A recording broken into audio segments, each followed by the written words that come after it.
Thank you all for tuning in to Finding Money Fridays. My name is Jeff Badu, and I'm here with Mr. Antonio Lugo, who is the president of Smart Wealth Strategies. And you can find him on his website, www.smartwealthstrategies.com. He's been a featured guest speaker with the following media partners: WGN, Fox News, and WCIU. How's it going today, Tony? Hi, Jeff. Doing well. Thanks for inviting me. No problem.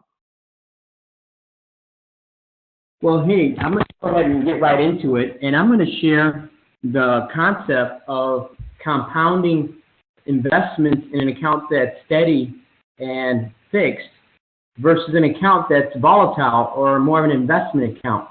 And I want to ask you, Jeff, do you have accounts similar to that? Yeah, I have a few speculative accounts. And what would be some of those examples?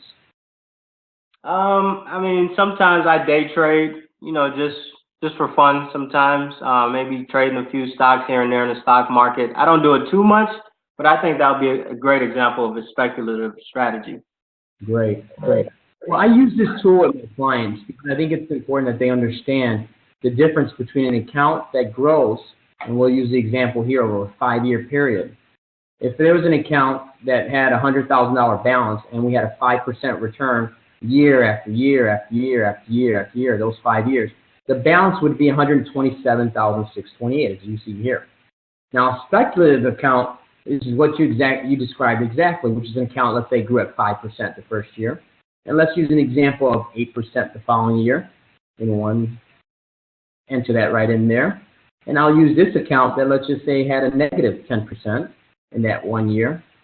And the following 4th year, we had a positive 7. And we'll leave the last year at 5%. So as you can tell, with a speculative account, obviously there's some volatility and it has some good years and maybe not so good years. And as you can see, over 5 years, it would have a balance of $114,000. And when I graph that, you can actually see the speculative account obviously goes up and down, and I actually hope and pray it goes up again. But the compounding account, year after year after year, will continue to go up in a safe and predictable manner. Now, I want to also emphasize the biggest difference here between the speculative and the compounding is obviously this negative return. Now, what I want to do is shuffle this negative return on different years. It didn't matter any year that 10% occurs, it still has a significant impact on the balance of that account after 5 years. And that could be really, really impactful. What do you think about that, Jeff? Yeah, I think it's definitely an eye-opener, and me personally, I like consistent returns, and so this is definitely right on the money. I think you can make a lot more money just having something that's consistent, hopefully something that beats inflation, though. Exactly. And now actually, if you keep your eye on this $127,000 balance, this is the amount you would have a more consistent balance. But my question that I want to ask here, let's say we did end up in the volatile account and ended at 114 at the end of the year. Here's what I want to ask you.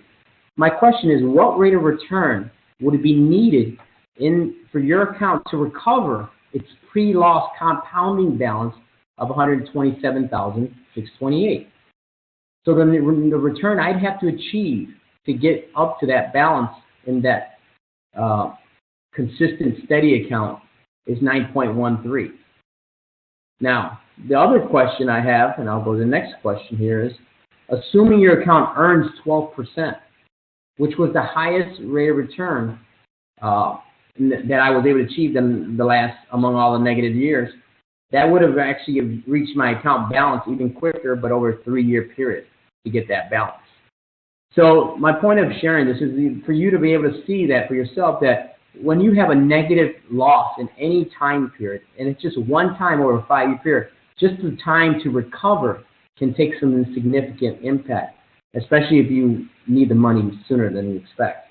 So hey, I really appreciate you inviting me. And again, another example of comparing a compounding account versus a speculative account.